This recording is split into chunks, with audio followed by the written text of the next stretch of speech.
Blessings family, what's up? Just Tree here. Just wanted to report for duty. What's up, my family? What's up? What's up? Taking my walk in the desert here with my dogs. Just a desert dog walk of the day. A little bit flustered in my emotional body.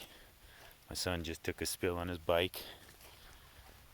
Big old spill. He just got a new mountain bike from his older brother who works in a bike shop. They're all thrilled about it. He's been taking like 20 mile long rides. He's only like 15 and he's rocking it, but he took a spill.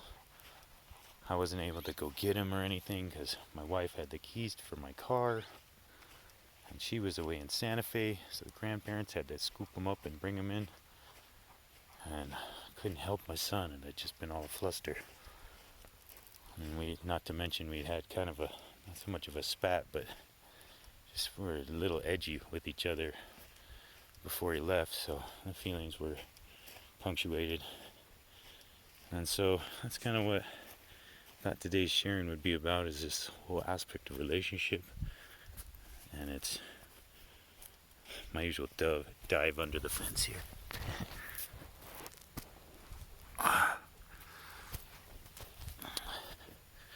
So thing of relationship and joy being primary to the pranic path to just life. Coming more and more around to this thing of like, yeah, sure, I'm living off very little to eat, and it has improved the quality of my life. I definitely am healthier, stronger, more fit to the task, more ready to meet them. But there's still, it's this thing that's an ongoing thing. It's just why we showed up. We have karma, and we're working through things in our emotional body, things from our growing up, psychological or physical trauma that happens any time before the age of like 4 or 5 is essentially stuff you'll work with and repeat your whole adult life. And so for me, I won't go into the nitty-gritty details because that's sort of my own sacred heart space, but suffice it to say, it comes clear to me that relationships are primary. I kind of want to do this breakdown on unpacking what it means to be a good keeper of your household, or what's the terminology from the Bible? I forget. Whatever the case, we kind of have this idea as Americans that if you work on your exterior wealth and well-being, and work on then in towards your personal well-being, that everything's gonna shine up just fine. One thing will just follow another. But it's not always that case. I mean, that might have some play into it, but what I'd like to present to you is this idea that comes from permaculture, where we have zones of usage, zones near the house being zone 0, the heart, where all the activity is, where the family is, where everything's going on.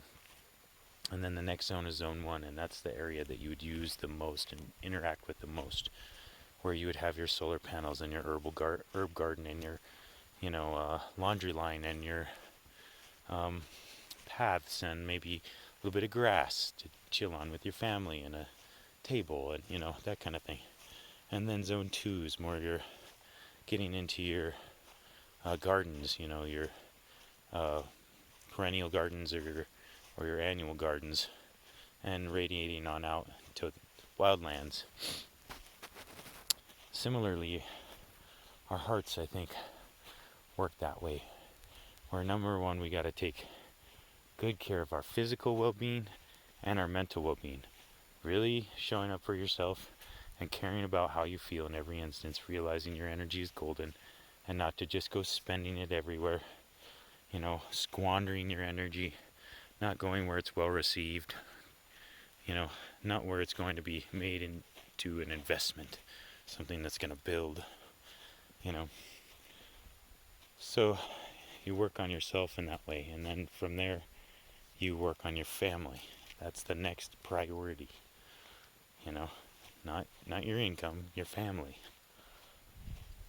Now that's a bit of a confusing cycle because in this day and age you need that currency, that income to fuel your family. So that's where it's not as cut and clear as it used to be for our ancestors, I think. So first your well-being, then your family, then your sort of financial well-being, and then your community, because then you're starting to build overpouring. You've built up yourself and your wealth. You've built up your family and their wealth in terms of health and abundance, which doesn't have to be monetary. I think we're changing to a new paradigm, and we need to get more into this idea of abundance coming from nature. That abundance is the abundant prana, the cosmic rays and forces that play in the universe.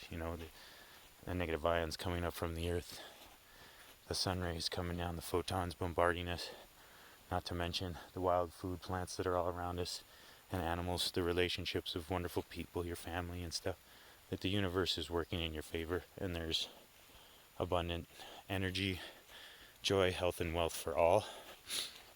But we might have to reframe our understanding of what that is to be more commiserate with reality, which is the reality of nature, is your abundance, your nature, the nature of your family, and the nature of nature itself.